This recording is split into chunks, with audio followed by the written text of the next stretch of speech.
एक तरफ मरीज मौत के मुंह में है तो दूसरी जानिब डॉक्टर साहब नींद में।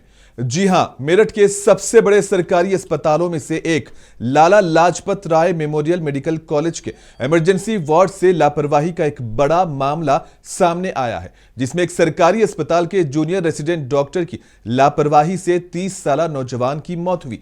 जहां सड़क हादसे में सुनील कुमार को अस्पताल लाया गया, लेकिन इल्जाम है कि डॉक्टर मरीजों का इलाज करने के बजाय मेज पर पांव रखकर गहरी नींद में सोता रहा, जबकि मरीज जख्मी हालत में स्ट्रेचर पर पड़ा है। मरीज दर्द से कराहता रहा और फिर मौत की आगोश में चला गया।